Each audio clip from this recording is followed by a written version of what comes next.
Kita lanjutkan dengan min tadi sudah, kita lanjutkan dengan modus dan median. Modus itu adalah gejala yang sering terjadi atau nilai yang sering muncul begitu ya. Ada gejala A5, gejala B11, gejala C17, gejala E10. Berarti yang sering muncul adalah yang gejala C karena jumlahnya paling banyak 17 begitu. Kemudian berikutnya modus. Modus itu contohnya seperti ini. Kalau data itu adalah data yang berkelompok seperti ada tabel distribusi frekuensi seperti ini, nanti kita masukkan ke rumusnya. Jadi modus adalah BBMO ditambah P, B1 per B1 tambah B2. Nah, ini dapat dilihat di halaman 4.23. Nah, sebetulnya setiap rumus itu sudah ada penjelasannya. Misalnya BBMO, batas bawah kelas interval yang mengandung modus. Atau dapat dikatakan bahwa kelas interval yang mempunyai frekuensi tertinggi. Ya, kalau misalnya seperti ini berarti kan frekuensi tertingginya 98, berarti modusnya ada di 98 begitu. Ya, tinggal kita cari batas bawahnya yang mana, batas atasnya yang mana begitu. Kemudian panjang intervalnya berapa, terus ingat selisih frekuensi yang mengandung modus dengan frekuensi sebelumnya. Nah, selisihnya ini dengan sebelumnya berarti selisih dengan 56. B2 adalah selisih modus dengan sesudahnya, berarti dengan 75. Begitu. Jadi kita cermati instruksi ataupun pengertian di setiap simbol-simbol di sini. Nah, kadang yang menyebabkan kesalahan itu adalah ketidaktelitian kita dan ketidakkesabaran kita ketika kita menentukan apa sih makna dari B1, B2 di sini begitu. Kemudian contoh modus itu bisa dilihat di contoh 11. Nah, ini contoh 11-nya itu ada penjelasan di situ. Ya, meskipun mungkin kalau misalnya agak sedikit membingungkan ya, kita lihat di contoh yang lain begitu ya. Nah, di contoh 11 itu dikatakan hanya berupa lambang-lambang saja ya, bahwa nanti frekuensi itu dikurangi, jadi kalau kita sudah tahu modusnya mana, baru nanti dikurangi dengan sebelumnya dan sesudahnya, begitu maksudnya ini. Penjelasan di contoh 11, 4.20, halaman 4.23, begitu. Untuk lebih konkretnya, kita lihat lagi contoh yang ini, coba di halaman 14. Contoh 14, halaman 4 titik berapa ini? 4.26. Nah, di sini nampak ada data tunggal, ini belum dibentuk dalam distribusi frekuensi, kemudian kita mencari modusnya. Ya, kita tinggal buat lurus saja ya. Nah, kita bisa tahu, oh ternyata yang paling banyak lurusnya adalah 19. Nah, karena di sini jumlahnya frekuensi 15. Berarti modusnya 19. Itu cara paling mudah. Atau bisa juga kita gunakan contoh 15. Silahkan buka contoh 15 di halaman 4.27. Nah, di situ juga muncul. Nah, ini juga sama. Ada data, kemudian kita buat tabel distribusinya, kita buat kelas intervalnya dulu supaya gampang.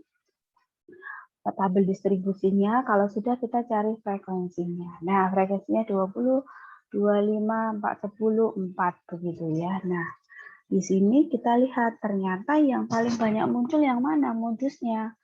Oh, ada di frekuensi yang banyak di sini 26 begitu. Nah, kita tinggal masukkan rumus tadi. Ingat, rumusnya ini saya tulis lagi di sini supaya mudah. BBMO ditambah P, B1 per B1 plus B2. Nah, di situ ya. Nah, ternyata di situ kita peroleh bahwa BBMO adalah batas bawah kelas. Berarti ya, kita tentukan dulu paling banyak 26, berarti batas bawahnya itu kan 17,5 ya, karena 18 kan. Nah, berarti batas bawah di sini bukan yang 18 ya. Ingat waktu itu sempat ada perbedaan, sebetulnya itu tepi bawah begitu ya. Oke, tapi yang dimaksud ini yang 17,5. Yang penting tidak bingung saja. Kemudian B1-nya adalah di sini karena frekuensinya 26 ya 26 dikurangi 20 gitu ya. Kemudian 26 dengan sebelumnya dikurangi 20, 26 dengan sesudahnya dikurangi jadi 16 gitu. Karena 26 dikurangi 10, 16. Nah, B1 per B1 tambah B2, maka dihasilkan 17,5 ditambah 3. Panjang kelas, ingat panjang kelas P di situ seperti yang sebelumnya. Kemudian B-nya 6, 6 ditambah 16. Nah, hasilnya adalah 18,32 begitu. Oke, baik. Itu contohnya. Jadi yang penting kita tahu ini ya. Ini ya, tahu cara menggunakan ini, pengertian-pengertian keterangan-keterangan dari simbol-simbol di sini. Berikutnya adalah median. Median itu adalah nilai tengah. Jadi ada di tengah-tengah. Jadi kalau kita cermati di sini, ke kanan 50, ke kiri 50, dia ada di tengah-tengah. Gitu. Nah, kalau data kita itu ganjil gampang ya, tinggal nanti di tengah-tengahnya ya, 2, 3, 7, 9, 12. Datanya ada 5, berarti ya ada yang ketiga begitu ya, tengah-tengahnya begitu. Maka setengah N dan data ke setengah N plus 1.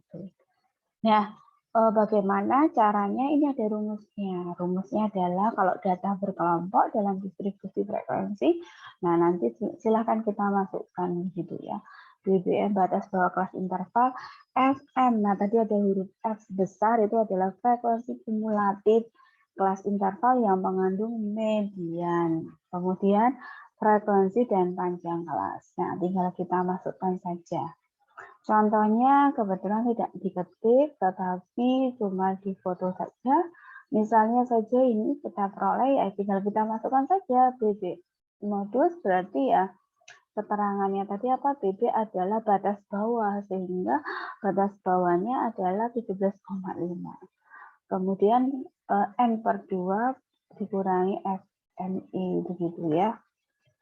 Ini kemudian dimasukkan saja ke dalam rumusnya, nanti kita peroleh hasilnya begitu. Nah, mencari modusnya, tetapi ingat kita punya kelas di sini ya, kelas modusnya ada di sini, ada di kedua begitu ya, karena kan setengah dari 60 itu kan 30 begitu ya, jadi modusnya ada di 26, maaf mediannya, kemudian nanti tinggal atau dimasukkan setengah N plus 1 30,5.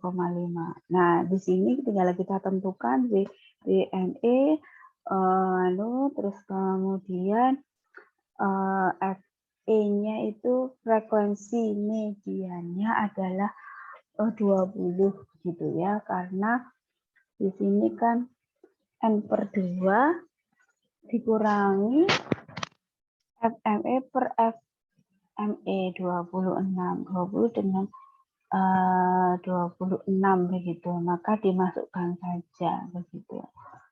Nah, 20 F frekuensi kumulatif ya, silahkan diingat kembali. Nah, kemudian kalau sudah ada ini ya, ada yang namanya ini apa kurva seperti ini, maksudnya kalau normal itu nilai median, rata-rata dan modusnya sama. Tapi nanti kalau itu berbeda dilihat apakah punya kecenderungan ke kiri atau ke kanan. Kalau ke kiri dia positif, kalau ke kanan dia negatif begitu.